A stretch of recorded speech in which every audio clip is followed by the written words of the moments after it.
Hello everyone. So आज हामी set 7 BLE math model क्वेसनको सेट 7 अस्मिता पब्लिकेसनको सल्भ गर्न गइरहेछौँ। So look at the question number 1। Observe the given Venn diagram. एउटा भेन डायग्राम दिएको छ, दुईटा सबसेटहरू छन् ए र B. After that you can see here state the common elements of set A and set B. Common elements भनेको एमा पनि हुने बीमा पनि हुने। कुन कुन कमन छ? आर र एस छ। कमन एलिमेन्ट्स भनेको सेट एमा पनि हुने र सेट बीमा पनि हुने। डायग्राम दिएको छ भने सुरुमा के गर्ने? हामी डायग्राम बनाउने।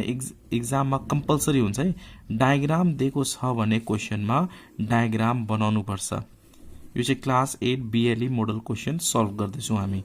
यो set A and this one is set B. यहाँ चाहिँ ए क्यू, यहाँ चाहिँ एफ छ, यो चाहिँ आर र एस। हामी नम्बर ए मा के लेख्नु पर्ने? Common elements of set A and B. So common element we have to write down. So we can write here common elements of set A and set B are common elements भनेको A मा पनि हुने B मा पनि हुने। यो R र S भनेको A को लागि पनि हो B को लागि पनि हो। So we can write here R S। common elements भनेको R S भयो। Question number B। Question number B मा हेर्नुस् त, list out the proper subset that can be formed from set B। अब B मा कतिवटा एलिमेन्ट्स छ? तीनटा एलिमेन्ट्स छ, FRS छ। FRS भनेपछि हामीले के निकाल्नु पर्ने? Proper subset. सबसेटको फर्मुला के हुन्छ? 2 पावर n 2 पावर 3। 3 कसरी आयो? B मा कतिवटा सबसेट एलिमेन्ट्सहरू छ? तीनटा छ, 1 2 3। सो 2 पावर 3 भनेको 8। ओके, यो भनेको सबसेट निकाल्ने फर्मुला। तर क्वेसनले के भनेको छ? Proper subset. प्रपर सबसेट भनेको -1 गरिदिने इज इक्वल टु 7। कतिवटा प्रपर सबसेटहरू बनाउन सकिन्छ? 7 वटा। सो हामी यहाँनिर लेख्छौँ here B is equal to set B is equal to के छ? B is equal to R S F। यो तीनटा एलिमेन्ट्सहरू छ B को। अब हामी प्रपर सबसेट लेख्ने। Look at here how to make proper subset. Proper subset of set B are, सबैभन्दा पहिला हामी के लेख्ने? 5 एम्प्टी सेट्स। सुरुमा के लेख्ने? Empty sets. त्यसपछि सिंगल सिंगल लेख्ने। पहिला R, त्यसपछि S, त्यसपछि F, त्यसपछि डबल लिने। अब RS, त्यसपछि S F, त्यसपछि first and last R F। अब हेर्नुहोस् त कतिवटा भयो? 1 2 3 4 5 6 7। कतिवटा सबसेटहरू बनाउन सकिन्छ? प्रपर सबसेटहरू 7 वटा। ओके, र एउटा इम्प्रपर हुन्छ। इम्प्रपर भनेको कस्तो खालको? सेट आफै नै इम्प्रपर हो। इफ इम्प्रपर भनेको छ भने RSF लेख्ने। यो सेट नै के हो? इम्प्रपर हो। Okay, up to here. र यो क्वेसन नम्बर 1 बाट तपाईँ 3 मार्क्स स्कोर गर्न सक्नुहुन्छ। Now look at question number 2। Question number 2 मा यहाँ के भनेको छ? Question the cost price of the mobile is rupees 50,000। Cost price कति छ मोबाइलको? 50,000 रुपिज। कस्ट प्राइस भनेको क्रय मूल्य, किनेको दाम। Okay, after this the mark price of the mobile is 20% above the cost price. Mark price भनेको एडभर्टाइजमेन्ट प्राइस, अंकित मूल्य। त्यो जहिले पनि के हुन्छ? बढी हुन्छ। जति पैसामा हामी सामान किन्छौँ त्योभन्दा बढी के हुन्छ? मार्क प्राइस हुन्छ। किन बढी हुन्छ? प्रफिट आर्जन गर्नलाई, प्रफिट अर्न गर्नलाई। र मार्क प्राइसमा डिस्काउन्ट पनि पाइन्छ। यहाँ हेर्नुहोस् त फेरि, the shopkeeper sold the mobile allowing 10% discount. Discount कति छ? 10% छ। So we can do in this way. Keep watching. You are watching mind your choices. Video मन पर्दैछ भने, भिडियो बुझ्दै हुनुहुन्छ भने एउटा लाइक गर्नुहोला and do not forget to comment and share with your friends. Here MP cost price CP कति छ यहाँनिर? CP is equal to rupees 50,000। Cost price is equal to कति छ? 50,000। The mark price of the mobile is 20% above the cost price. So MP। Question number A मा हेर्नुहोस् त, question number A मा के भनेको छ? Find the mark price of the mobile. यहाँ A लेख्ने र मार्क प्राइस निकाल्ने। मार्क प्राइसको फर्मुला के हुन्छ? CP प्लस कति पर्सेन्ट बढी छ? 20%। So 20% of CP। CP plus 20% of CP। CP को भ्यालु कति छ? 50,000 प्लस 20% भनेको 20 divided by 100 into 50,000। Cost price भनेको 50,000। दुईटा 0 क्यान्सल भयो। 50,000 प्लस यो दुईटा मल्टिप्लाई गरिदिने 5 2 जा कति हुन्छ 10 1 2 3 0 1 2 3 0 when you add we get here 60,000 so mark price is equal to 60,000 अब त्यो मोबाइल कतिमा किनेको छ शपकीपरले 50,000 मा अब कुनै कस्टमर गयो भने if they will ask what is the price of mobile उले मोबाइल को प्राइस सोध्यो भने त्यो शपकीपरले कति भन्छ यो मोबाइल को प्राइस कति छ 60,000 उले किनेको चाहिँ 50,000 मा छ तर कस्टमरलाई भन्ने दाम कति छ 60,000 तर 60,000 मा कस्टमरले के गर्छ डिस्काउन्ट पनि पाउँछ शपकीपर विल अफर 10% डिस्काउन्ट यहाँ के भनेको छ the shopkeeper sold the mobile allowing 10% discount त्यसपछि यो 60,000 मा के गर्छ शपकीपरले डिस्काउन्ट पनि दिन्छ अब क्वेशन नम्बर बी मा हेर्नुस् त find the selling price of the mobile हामीलाई सेलिङ प्राइस निकाल्नु पर्ने त्यो मोबाइल कतिमा सेल भएको छ selling price so selling price को फर्मुला युज गर्ने सेलिङ प्राइस एसपी को फर्मुला के हुन्छ डिस्काउन्ट पर्सेन्ट दिएको बेलामा MP minus discount percent of MP. So we can write discount percent of MP. MP minus discount percent of MP. यो selling price को formula छ MP. MP को value कति छ 60,000. So right here 60,000 minus discount percent. Discount percent 10% थियो. 10 divided by 100 into 10% भने चाहिँ 10 divided by 100. MP भनेको 60,000. So we can write here 60,000. 2020 cancel. 60,000 minus यो दुईटा मल्टिप्लाई गर्दिने 6,000 आउँछ okay when you subtract we get here 54,000 so त्यो मोबाइल कतिमा सेल भएको छ 54,000 what is the selling price of mobile 54,000 okay number C मा हेर्नुस् त what is the shopkeeper's profit percent or loss percent profit भएको छ कि लॉस भएको छ फ्रम दिस मोबाइल अब प्रॉफिट भएको छ कि लॉस भएको छ कसरी फाइन्ड आउट गर्ने यहाँ हेर्नुस् उले मोबाइल कतिमा किनेको थियो 50,000 मा सीपी भनेको किनेको दाम क्रय मूल्य र एसपी भनेको विक्रय मूल्य से बेचेको मूल्य 54,000 कतिमा मोबाइल किनेको थियो 50,000 मा किनेको थियो बेच्दाखेरि कतिमा बेच्यो 54,000 मा अब यहाँ नि रहेछ कतिमा बेचेको छ 54,000 भनेपछि यो सेलिङ प्राइस बढी छ के भन्दा कस्ट प्राइस भन्दा किनेको दाम भन्दा सेल गरेको दाम के छ बढी छ भनेपछि SP is greater SP greater हुनु भनेको प्रॉफिट हुनु हो नम्बर सी मा here we can write SP is greater than CP. So profit. अब प्रॉफिट को फर्मुला यूज गर्ने प्रॉफिट को फर्मुला के हुन्छ SP minus CP. SP को वैल्यू कति छ 54,000 राइट हियर 54,000 minus CP 50,000 छ सो 50,000 लेख्ने okay when you subtract we get here 4,000 कति प्रॉफिट भएको छ 4,000 हामीलाई प्रॉफिट पर्सेन्ट पनि निकाल्नु पर्ने सो प्रॉफिट पर्सेन्ट को फर्मुला के हुन्छ profit by CP into 100% so we can write here profit percent formula profit by CP into 100% okay profit कति छ यहाँ नेरी 4,000 so write down here 4,000 by CP CP कति छ कतिमा प्राइस मोबाइल किनेको थियो 50,000 मा so हामी यहाँ नेरी के लेख्छौं 50,000 लेख्छौं 50,000 into 100% now calculate 30 cancel 10 cancel 5 2s are 10 4 2s are 8% so profit कति आएको छ 8% profit of that mobile is equal to 8% hope you understand this question number 2 now look at question number 3 question number 3 मा हेर्न सकिन्छ Ramesh lent rupees 1800 to Suresh at the certain rate of simple interest for 2 year.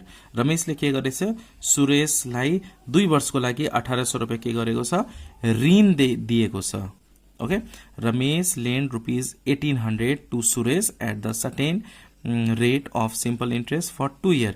At the end period Suresh returned him total of rupees 2,232 अब भनेपछि रमेशले 1800 रुपैयाँ दिएको रहेछ सुरेशलाई र सुरेशले पछि कति रिटर्न गरेको छ 2,232 यो भनेको अमाउन्ट भयो यो दिनु भनेको पैसा दिनु भनेको प्रिन्सिपल र पैसा फर्काउनु भनेको प्रिन्सिपल प्लस इन्ट्रेस्ट हो भनेपछि यो अमाउन्ट हो त्यसपछि यहाँ के भनेको छ find the interest paid by Suresh अमाउन्टमा के हुन्छ इन्ट्रेस्ट प्लस प्रिन्सिपल जोडिएको हुन्छ so here P is equal to what is the value principal कति प्रिन्सिपल भनेपछि पैसा कति तिरेको थियो कति ऋण दिएको छ रमेशले सुरेशलाई 1800 so we can write here rupees 1800 कति वर्षको लागि for a certain some rate दिएको फर अ सर्टेन रेट दिएको छैन रेट अफ सिम्पल इन्ट्रेस्ट छैन कति वर्षको लागि time is equal to 2 years छ ओके र केही समयपछि at the end of period यो 2 वर्षको अन्तिममा सुरेशले कति रिटर्न गरेको छ त्यो भनेको अमाउन्ट भयो रिटर्न गर्नु भनेको अमाउन्ट हुन्छ 2232 रुपीज अब नम्बर ए मा क्वेशनले के भनेको छ हामीलाई find the interest paid by सुरेशले कति इन्ट्रेस्ट पेड गर्यो त्यो निकाल्नु पर्ने सो हामीले यहाँनिर इन्ट्रेस्ट निकाल्नु पर्ने इन्ट्रेस्टको फर्मुला के हुन्छ A minus P amount minus principal इन्ट्रेस्टको फर्मुला अमाउन्ट माइनस प्रिन्सिपल अमाउन्टको भ्यालु कति छ 2232 minus principal is equal to 1800 यो दुईटा सब्ट्र्याक्ट गर्दा कति हुन्छ 432 रुपीज सो इन्ट्रेस्ट कति छ 432 number B at what rate of interest had Ramesh lend the loan रमेशले कति ब्याज दरमा पैसा दिएको रहेछ है सो हामीले बी नम्बरमा रेट अफ इन्ट्रेस्ट निकाल्नु पर्ने आर निकाल्नु पर्ने आर को फर्मुला के हुन्छ I into 100 divided by P into T I को भ्यालु इन्ट्रेस्ट कति आएको छ 432 so write on here 432 into 100 divided by P P भनेको 1800 छ सो 1800 इन्टु टाइम भनेपछि 2 years okay up to here अब क्याल्कुलेट गर्ने यो use calculator and calculate it 43200 divide by 8 to the 36 3600 18 to the 36 so 12 आएको छ so 12% so rate of interest कति छ यहाँनिर 12% okay up to here rate of interest 12% अब सी मा हेर्नुस् त सी मा क्वेशनले के भनेको छ if the total amount received by Ramesh is distributed to Ganesh and Mahesh अब रमेशले जुन अमाउन्ट रिसिभ गर्छ if the total amount received by Ramesh okay रमेशले कति अमाउन्ट रिसिभ गरेको छ 2232 if the total amount received by Ramesh is distributed to Ganesh and Mahesh in the ratio of 3:5 मा who will receive more amount and by how much who will receive कसले चाहिँ बढी amount receive गर्छ त्यो हामीलाई निकाल्नु पर्ने okay 2232 rupees कसले रिसिभ गरेको छ रमेशले रिसिभ गरेको छ कोसँग सुरेशसँग र त्यही पैसा उले के गर्छ डिस्ट्रिब्युट गर्छ कसलाई गणेश र महेशलाई यस महेशलाई कति दिन्छ 5x र गणेशलाई कति दिन्छ 3x त्यो चाहिँ हामीलाई लेट गर्नुपर्ने हुन्छ so we can let here let Ganesh receive 3x and Mahesh receive 5x x को फर्ममा लेट गर्ने सो हामी लेट गर्छौं late Ganesh receive 3x and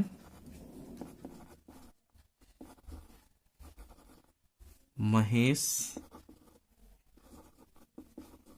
receive 5x okay Ganesh receive 3x and Mahesh receive 5x now अब यो दुईटा add गर्दिने 3x plus 5x is equal to यो दुईटा एड गर्दाखेरि अमाउन्ट कति गेन गरेको थियो कति प्राप्त गरेको थियो रमेशले 2232 यो दुईटा एड गर्दाखेरि कति हुन्छ 8x हुन्छ 2232 सो x को भ्यालु कति हुन्छ 2232 divided by 8 therefore x is equal to rupees यो दुईटा डिवाइड गर्ने 2232 divided by 8 we can get here 279 x को भ्यालु कति आएको छ 279 after this रमेशले कति गणेशले कति रिसिभ गर्छ we can write here Ganesh got 3x so 3 into 279 गर्ने र कति पैसा लिएको छ त्यो लेख्नु पर्ने त्यसपछि महेश got महेशले कति रिसिभ गरेको छ 5x so 5x 5 into x को value 279 is equal to rupees कति हुन्छ त्यो write on here we can write 279 minus into 3 गर्दाखेरि 837 कसले रिसिभ गर्छ गणेशले अब महेशले कति रिसिभ गर्छ त्यो पनि फाइन्ड आउट गरौँ मल्टिप्लाई बाइ 5 गर्दिने 1395 कसले बढी महेशले बढी प्राप्त गरेको छ, महेशले बढी रिसिभ गरेको छ 1359, कति बढी रिसिभ गरेको छ त्यो हामीलाई निकाल्नु पर्ने। यहाँ हेर्नुहोस् त क्वेसनले के भनेको छ, who will receive more money, कसले बढी मनी रिसिभ गरेको छ, महेश, बाई हाउ मच, कतिले। So we can write here therefore Mahesh receive more money by, कतिले, यो दुईटा सब्ट्र्याक्ट गरिदिने, 1395 minus 837 is equal to rupees 558 more, कतिले बढी रिसिभ गरेको छ पैसा, 558 रुपिजले। Hope you understand this question number 3 र क्वेसन नम्बर 3 बाट तपाईले 5 मार्क्स स्कोर गर्न सक्नुहुन्छ। Now look at question number 4। Question number 4 मा एउटा ट्याक्सी दिएको रहेछ, यहाँ हेर्नुहोस् त, taxi number 9437 is written in the number plate of a taxi given alongside। एउटा ट्याक्सी छ यहाँनिर र ट्याक्सी नम्बर छ 9437। Number A, write the taxi number in scientific notation. हामीलाई ट्याक्सी नम्बर चाहिँ साइन्टिफिक नोटेसनमा लेख्नुपर्ने। सो नम्बर ए मा we can write here taxi number कति छ, ट्याक्सी नम्बर 9437। यसलाई हामी के लेख्ने, साइन्टिफिक नोटेसनमा लेख्ने। साइन्टिफिक नोटेसनमा कसरी लेखिन्छ, जस्ट फर्स्ट पहिलो नम्बर लेख्ने, त्यसपछि डेसिमल दिने, first write down first number and putt decimal, र डेसिमल पछि यो सबै नम्बर लेख्ने, 437 इन्टु 10 पावर। जहिले पनि यो साइन्टिफिक नोटेसनमा लेख्दाखेरि 1 नम्बर पछि के गर्ने, डेसिमल दिने। अब यो डेसिमल पछि कतिवटा नम्बर छ, 3टा छ, त्यही भएर यहाँ पावर के हुने, 3 हुन्छ। सो पावर के दिने, 3 दिने। यो भयो साइन्टिफिक नोटेसनमा। जहिले पनि एउटा नम्बर पछि डेसिमल दिने र डेसिमल पछि कतिवटा नम्बर छ, 3टा छ भने 10 पावर 3 राख्ने। सक्यो। अब यहाँ हेर्नुहोस् त, नम्बर बी मा convert the taxi number in quinary number system. अब हामीले जुन ट्याक्सी नम्बर छ यसलाई क्वाइनेरी नम्बर सिस्टममा लेख्नुपर्ने छ। क्वाइनेरी नम्बर सिस्टम, अब हेर्नुहोस् त 5 ले डिभाइड गर्नुपर्ने। We have to write in this way 9437, यसलाई क्वाइनेरी नम्बर सिस्टममा लेख्नुपर्ने। क्वाइनेरी नम्बर सिस्टममा लेख्दाखेरि के गर्ने, 5 ले डिभाइड गर्ने। जस्ता कि लुक एट हियर, 5 1 जा 5, 5 2 जा गर्दा 10 हुन्छ, 10 त 9 भन्दा धेरै भयो, त्यही भएर 5 1 जा 5, कति भयो, 4, 4 यता जान्छ 44, 5 8 जा 40, फेरि 4 यता जान्छ 43 हुन्छ, 5 8 जा 40, फेरि 3 यता जान्छ 37 हुन्छ, यस, 5 7 जा 35, रिमेनिङ कति भयो, 5 7 जा 35 भन्दाखेरि रिमेनिङ 2 हुन्छ। So we can write here 2 again by 5 ले नै गर्ने, क्वाइनेरीमा कन्भर्ट गर्नुपर्ने छ। अब 1 त जाँदैन भनेपछि दुईटा लिने, 18 लिने, 5 3 जा 15, 16 17 18, 3 भयो 38, 5 7 जा 35, 36 37 38, फेरि 3 भयो, 3 यता जान्छ 37 भयो, 5 7 जा 35, 36 37 2 रिमेनिङ छ, त्यही भएर फेरि 2 लेख्ने, फेरि 5 ले गर्ने, 5 3 7 7। अब 3 त जाँदैन, त्यही भएर दुईटा नम्बर लिने, 5 7 जा 35, 5 8 जा 40, 40 धेरै भयो, त्यही भएर थोरै नम्बरले लिने, 5 7 जा के हुन्छ 35, धेरै लिनु भएन, थोरै लिन सकिन्छ, 5 7 जा 35, 2 रिमेनिङ भयो, 36 37 2 रिमेनिङ भयो, 27 हुन्छ, 5 5 जा 25, सो 5 5 जा 25, रिमेनिङ के भयो यहाँनिर, फेरि 2 रिमेनिङ भयो। ओके, अगेन लेट्स डू, 5 1 ले जान्छ, यो 5 1 जा 5, 2 रिमेनिङ भयो, 6 7 2 रिमेनिङ, यो 25 भयो, 5 5 जा 25, केही रिमेनिङ भएन, so we can write here 0, फेरि 5 3 जा 15, 15 हुँदाखेरि यहाँ के लेख्ने, 0 लेख्ने, फेरि 5 0 जा 0, यो 3 कहाँ जान्छ, यहाँ आउँछ, remaining 3, therefore 9437 is equal to, अब तलबाट लेख्ने 3 0 0 0 2 2 2 अनि बेस के हुन्छ 5, सरी यहाँनिर दुईटा 0 छ, मैले 3टा लेखेछु, 3टा चाहिँ 2 छ, 3 0 0 2 2 2 base 5। Hope you understand how to convert into quinary. Now look at next number, change the flowing decimal into fraction. अब यो यहाँनिर क्वेसन दिएको छ, यसलाई हामी के गर्ने, फ्र्याक्सनमा चेन्ज गर्ने। क्वेसन के रहेको छ यहाँनिर, 0.5 कम्प्लिमेन्ट। ओके, यसलाई चाहिँ के गर्ने, डेसिमलमा चेन्ज गर्ने।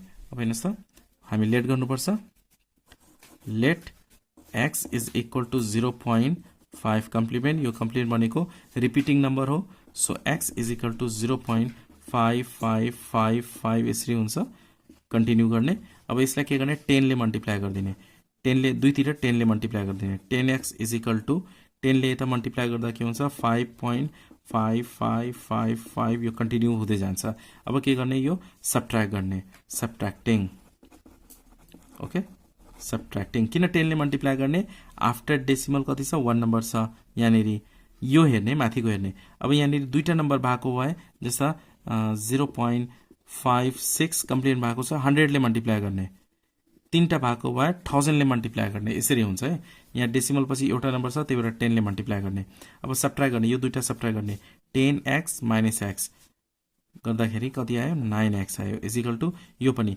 5 मा 0 सबट्र्याक्ट गर्दा 5 हुन्छ पोइन्ट यो सबै 5 मा 50 5 मा 50 5 मा 50 नलेख्दा पनि भयो so 9x is equal to 5 so x is equal to के हुन्छ 5/9 is your answer hope you understand this question number 4 now look at question number 5 question number 5 मेन्सुरेसनबाट लिएको हुन्छ यहाँ हेर्न सकिन्छ मेन्सुरेसनको क्वेसन र यहाँबाट तपाईले फेरि 5 मार्क्स स्कोर गर्न सक्नुहुन्छ तर यहाँनेरि डी नम्बर बाँकी नै छ है डी नम्बर लेति बाँकी नै छ डी नम्बर पनि गरौँ which is simplify so let's do it D number यहाँनेरि के छ √32 so write down here √32 minus √8 plus √36 okay √32 भनेको यसरी गर्ने 32 2 1 जा 2 2 6 जा 12 हुन्छ देन आफ्टर 16 भनेको के हुन्छ 4 into 4 वी क्यान राइट ल 2 into 4 into 4 किन हामीले 4 into 4 फेरि 2 ले गर्न सकिन्छ तर किन धेरै गर्ने 4 into 4 गर्दाखेरि दुईटा नम्बर छ भने हामी एउटा बाहिर लान सकिन्छ अब 8 भनेको के हो 2 into 2 into 2 हो 2 into 2 into 2 छ प्लस 36 भनेको अब 36 भनेको 6 into 6 अब 2 ले धेरै लामो हुन्छ त्यही भएर 6 into 6 लेख्दिने किनभने दुईटा नम्बर छ भने हामी एउटा बाहिर लान सक्छौं त्यही भएर अब यहाँ 4 दुईटा छ त्यही भएर बाहिर लेख्ने एउटा 4 रिमेनिङ के हुन्छ एउटा 2 हुन्छ अब यो चाहिँ बाहिर लान सकिदैन माइनस अब यहाँ पनि दुईटा 2 हुँदाखेरि एउटा बाहिर लान सक्यो बाँकी एउटा 2 भयो 2 प्लस अब दुईटा यहाँ 6 छ त्यही भएर एउटा 6 लेख्ने अब यो दुईटा लाइक टर्म छ लाइक टर्म कसरी यहाँ पनि √2 छ यहाँ पनि √2 छ त्यही भएर लाइक टर्म भयो अब यो दुईटा के गर्ने सबट्र्याक्ट गर्ने 4 मा 2 सबट्र्याक्ट गर्दा 2 हुन्छ √6 को √2 प्लस 6 को plus 6 okay 4 √2 plus 6 so 6 plus 2 √2 is your answer जस्तै यहाँ 4 मा 2 सबट्र्याक्ट गर्ने 2 नै हुन्छ √2 सो राइट √2 प्लस 6 को प्लस 6 अब यो चाहिँ यहाँनिर 6 छ अब यो √2 छ √2 छ यो दुईटा त लाइक टर्म भयो तर यो अनलाइक टर्म छ त्यही भएर यो एड सबट्र्याक्ट हुँदैन ओके सो 6 लाई यतिकै राख्ने हो hope you understand this question number D now look at question number 5 question number 5 मा हेर्न सकिन्छ The measurement of rhombus and a parallelogram are given below.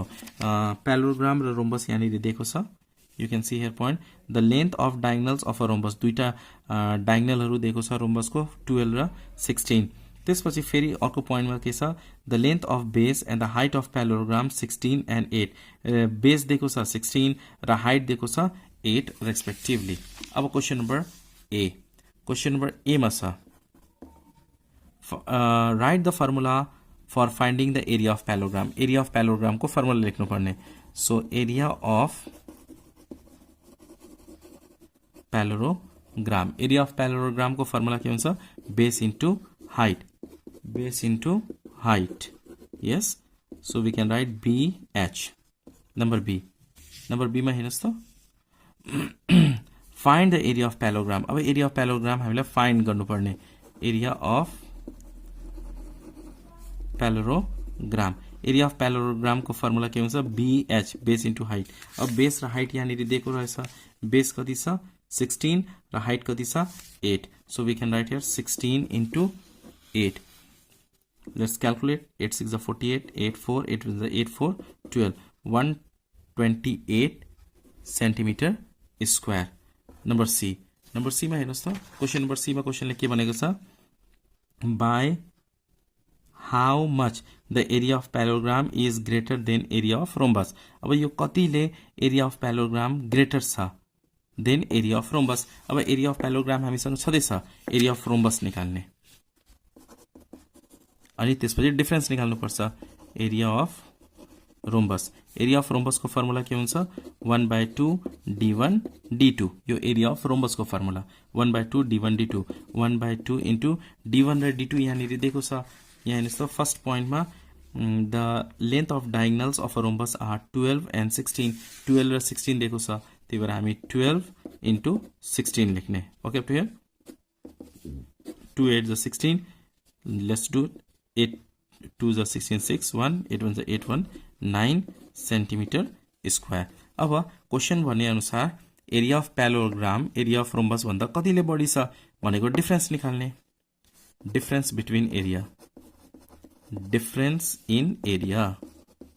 अब दुईटै के गर्ने सबट्र्याक्ट गरिदिने 128 माइनस 96। लेट्स क्यालकुलेट 9 मा 6 सबट्र्याक्ट गर्दा 2, 12 मा यो 9 सबट्र्याक्ट गर्दा 3 centimetre square. So we can write therefore area of parallelogram is greater than area of rhombus by how much 32 centimetre ले एरिया अफ प्यालोग्राम के छ ग्रेटर छ रोम्बस भन्दा। Okay to here number D.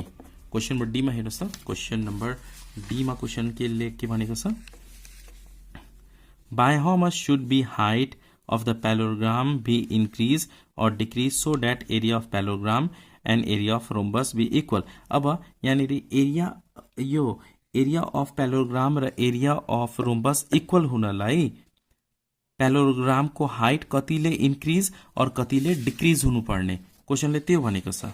Okay so we can write according to question भनेपछि हामीले height निकाल्नु पर्ने। So we can write here area of parallelogram, यो प्यालोग्राम हो, is equal to area of rhombus. Area of parallelogram is equal to area of rhombus. Area of parallelogram को formula b into h, area of rhombus half d1 d2। अब b को value कति थियो 16 र h को प्लेसमा h नै लेख्ने किनभने हाइट हामीलाई फाइन्ड आउट गर्नुपर्ने। 1/2 d1 भनेको 12 d2 भनेको 16। डाइरेक्टली तपाईं 96 लेख्दा पनि हुन्छ किनभने हामीले अलरेडी फाइन्ड आउट गरिसकेका छौं। तर प्यालोग्राममा 128 नलेख्ने किनभने हामीले हाइट निकाल्नु पर्ने छ। हाइट कतिले धेरै कतिले थोरै हुँदाखेरि यो दुईटा एरिया के हुन्छ इक्वल हुन्छ भनेको छ, त्यही भएर हाइट निकाल्ने। So h is equal to हामी के लेख्छौं यहाँनिर 2 6 12 यहाँ 6 लेख्ने इन्टु 16 डिवाइडेड बाई यो 16 तल आउँछ यो 6 भनेपछि h is equal to 6 centimetre. h को भ्यालु 6 सेन्टिमिटर हुँदाखेरि यो दुईटैको एरिया के हुन्छ इक्वल हुन्छ। पहिला h को भ्यालु कति थियो 8 थियो, त्यही भएर कतिले डिक्रिज हुनुपर्छ 2 ले डिक्रिज हुनुपर्छ। पहिला 8 थियो तर 6 हुँदाखेरि दुईटै एरिया के हुन्छ इक्वल हुन्छ भनेपछि हामीले 6 चाहिएको छ 8 चाहिएको छैन दुईटै एरिया इक्वल हुनलाई। So we can write height should be decrease by height should be decrease by 8 minus 6 is equal to 2 centimetre. 2 सेन्टिमिटरले हाइट डिक्रिज भयो भने के हुन्छ एरिया इक्वल हुन्छ। Hope you understand this question number 5। र अहिले हामी क्वेसन नम्बर 1 देखि सेट 7 को क्वेसन नम्बर 1 2 3 4 5 सम्म गरिसकेका छौं। भोलि क्वेसन नम्बर 6 देखि आउनेछ नेक्स्ट भिडियोमा 6 देखि 12 सम्मै आउनेछ। भिडियो मन पर्यो भने प्लिज लाइक गर्नु होला, न्यू हुनुहुन्छ भने please subscribe and please share with your friends too. Do not forget to share with your friends. Thanks for watching till last. Keep supporting and keep sharing.